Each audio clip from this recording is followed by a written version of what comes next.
Let me tell you a little story about how this can work. I was working with these fellows from the Malago Foundation at the retreat in Bolinas, California, which is right on the coast, beautiful golden bluffs, Pacific Ocean, just washing ashore, bright sunlight, blue sky.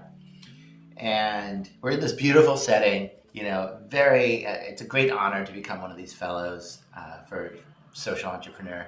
And this poor guy was just done. He just wasn't feeling it. He was just like, eh.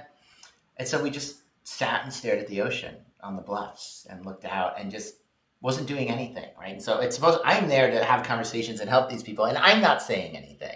We're just kind of sitting there, listening to the waves, watching the birds float by. And after a long time, like 40 minutes, I just started asking him some questions about how he first started his business, how he first got the idea to do this.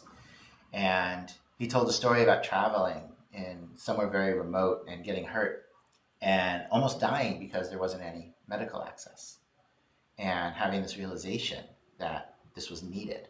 So he started a company to create a system of hospitals in rural places so that people didn't have to walk 3 days through mountain passes to get some kind of medical care.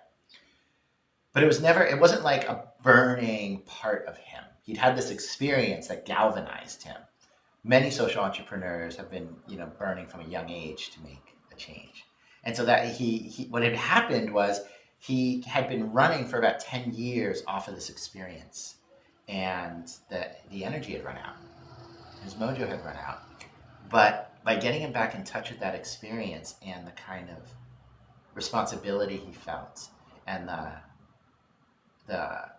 sense of his ability to make a change, while sitting in a state of awe at everything he was looking at, that sense of being of service, of service to something greater than himself, got reignited. And all of a sudden, the energy that he had discovered in that moment 10 years earlier surged back into him.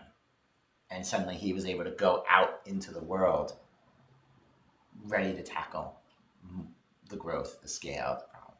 There's a guy over in Berkeley, Keltner, I believe his name is Keltner, who's been doing a lot of studies around awe. And just what they're finding is when you have the experience of awe, you are more positive, you are happier, you are kinder to other people, you are more likely to offer help. And you're more creative. Like it's kind of nuts. It seems counterintuitive. There doesn't seem to be a connection from one to the other, and yet awe is connected to this concept of purpose. And the same thing is true when people really feel they have a purpose. They're healthier. They are kinder. They are more productive. It's a fascinating thing that we see, and so awe is another way into that space.